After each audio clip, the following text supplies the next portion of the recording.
El segundo autómata celular más famoso es el autómata celular elemental. Este es un autómata en una sola dimensión que consiste en una látice en una dimensión que sería pues una serie de celdas una al lado de la otra. En este caso la vecindad de una celda serían pues sus dos vecinos inmediatos, a la derecha y a la izquierda. Y en ese autómata, igual que en el juego de la vida, solamente hay dos posibles estados para cada celda, prendido o apagado. Y este más que ser un solo autómata, más bien es una familia de autómatas, ya que hay muchas posibles reglas. El estado de una celda pues depende de sus vecinos inmediatos, que pues podríamos tener varias posibles configuraciones. Podríamos tener que la celda central está prendida y sus vecinas también, o la central está apagada, o varias otras configuraciones distintas. Entonces una primera pregunta es cuántas posibles condiciones o configuraciones distintas hay. Entonces, en primer lugar, la celda central solo tiene dos posibles estados. Y a su vez, sus vecinas también solo tienen dos posibles estados. Por lo tanto, tenemos 8 posibles configuraciones o condiciones distintas. Esas las he listo aquí. Van desde aquellas donde la central está vacía y sus vecinas también, hasta en la que todas están encendidas. Entonces, las reglas de este autómata consistirían en mapear todas estas posibles configuraciones al siguiente estado que le correspondería a la celda. Por ejemplo, en el caso en que la celda central esté apagada y sus vecinas también, la celda central en la siguiente iteración pasaría a tener un valor de 1. Esto es lo que diría esta primer mapeo o regla. La siguiente regla aquí me diría que si yo estoy apagada y tengo que mi vecina de la derecha está prendida y la otra apagada, entonces yo me apagaría en la siguiente iteración. Y así sería sucesivamente para las siguientes reglas. Yo podría tener mapeos distintos de las configuraciones que serían pues reglas de comportamiento distintas. Por ejemplo esta o esta otra. Entonces, ¿cómo aplicaría esto? Si yo inicio con esta condición, esta es mi autómata y yo inicio nada más con una prendida y las demás apagadas, pues ¿qué pasaría? Yo tendría que aplicar estas reglas para cada una de estas celdas. Entonces, para construir el siguiente estado, yo tendría que iniciar fijándome en la primera celda y en sus vecinas, que en este caso vamos a suponer que está enroscado, que es un círculo. Es decir, el vecino a la izquierda de esta celda va a ser la del otro extremo. Entonces en este caso tenemos que las tres están apagadas, por lo tanto correspondería a este primer caso, por lo tanto la celda en su siguiente iteración también estaría apagada. El siguiente caso sería exactamente el mismo, las tres apagadas, se mantiene apagada, y la siguiente también. Y aquí ya llegamos a algo interesante.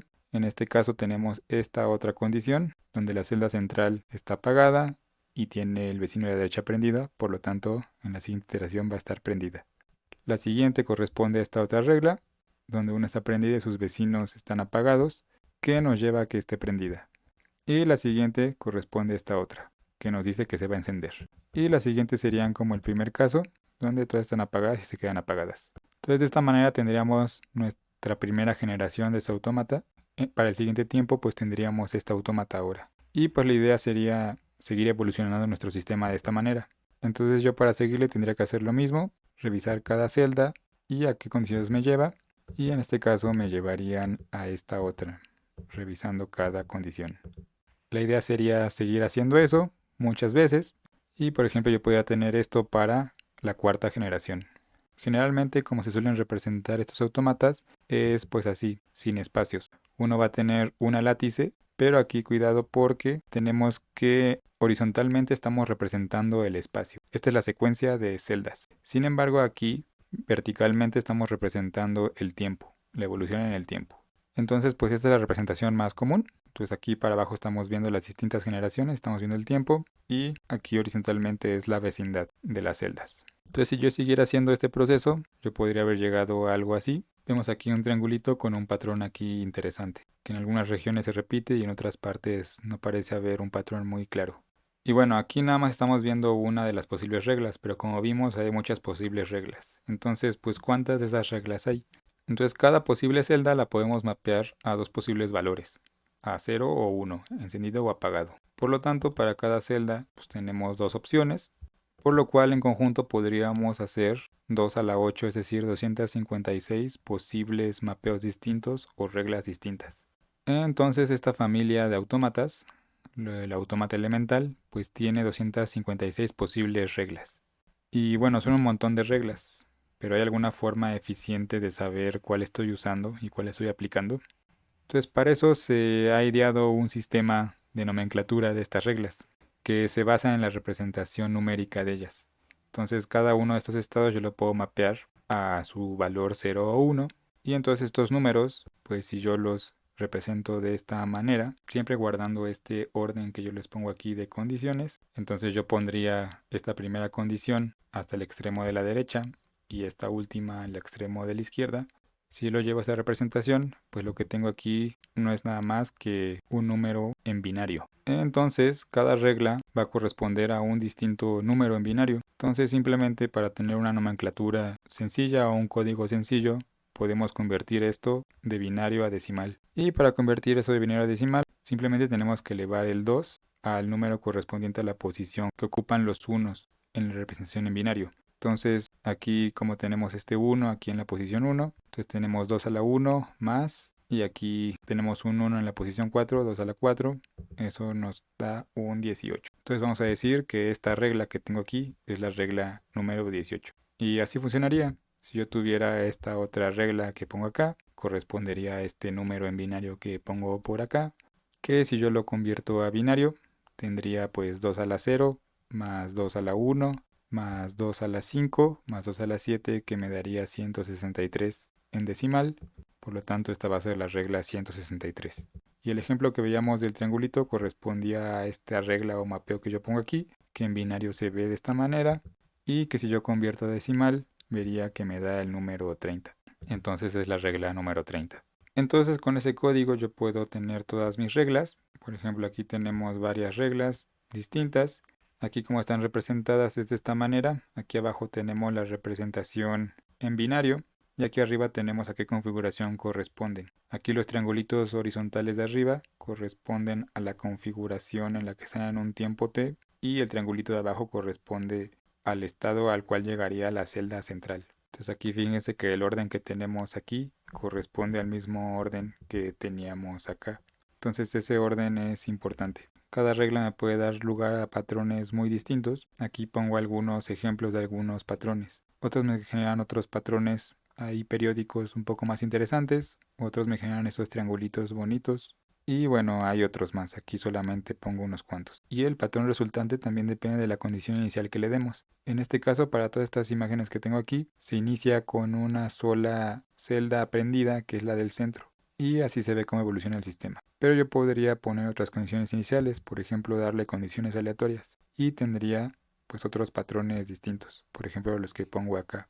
Entonces para una misma regla, dependiendo de la condición que yo le dé inicialmente, podría generar patrones distintos. Y bueno, un sujeto muy importante en el estudio de esta automata celular elemental fue este sujeto que está aquí, Stephen Wolfram, que es el mismo de matemática y del lenguaje Wolfram. Y bueno, de hecho esta nomenclatura o forma de nombrar a las reglas muchas veces se le llama código Wolfram porque él fue quien lo elaboró. Y bueno, él dedicó mucho tiempo de su vida a estudiar los autómatas elementales y escribió un libro muy grande sobre ellos. Y Wolfram, en su estudio de los autómatas, propuso que existen 4 clases de ellos. La primera clase son unos pues un poco aburridos que se apagan casi luego y ya no ocurre nada interesante. Por ejemplo, aquí les pongo la regla 8, la cual si yo inicio con estas condiciones aquí aleatorias, de repente se apaga y ya no pasa nada. La segunda clase pues era algo así como de los patrones aburridos, que son patrones que se repiten con cierto periodo, pero son patrones ahí sencillitos. En la clase 3 metió aquellos que él identificaba como patrones que parecen aleatorios. Por ejemplo, la regla 30, aquí podemos ver pues algunos triangulitos, sin embargo pues están organizados de una manera que no parece tener ningún patrón claro. Parecen que están ahí dispersos tanto sus tamaños como sus posiciones de manera aleatoria. Entonces este tipo de autómatas se los metió en esta clase 3. Y la clase 4 eran los que él decía que eran los más interesantes, que eran aquellos que generaban patrones que estaban entre algo ordenado y el azar. Por ejemplo, la regla 110. Aquí podemos ver algunos patrones que parecen no tener ninguna secuencia, sin embargo hay otras regiones donde tenemos patrones ordenados. Entonces aquí se mezclan algunos patrones muy ordenados y otros que parecen tener un comportamiento azaroso. Y otro sujeto que también estudió esto fue Langton, el cual también es un personaje importante en el área de investigación de la vida artificial. Él puso esta clasificación en otros términos. La clase 1 correspondería a aquellos con un orden muy claro. La clase 2 corresponde a sistemas periódicos que oscilan entre unos cuantos estados. La clase 3 correspondería a sistemas caóticos, que aunque son sistemas pues deterministas, son sistemas difíciles de predecir cuál va a ser su comportamiento. Y finalmente la clase 4, él dijo que eran sistemas que estaban en el borde del caos. Entonces, si pensamos que hay aquí un gradiente, en un extremo tenemos un sistema ordenado y del otro un sistema totalmente caótico, pues los periódicos estarían un poco acá pegados al extremo del orden.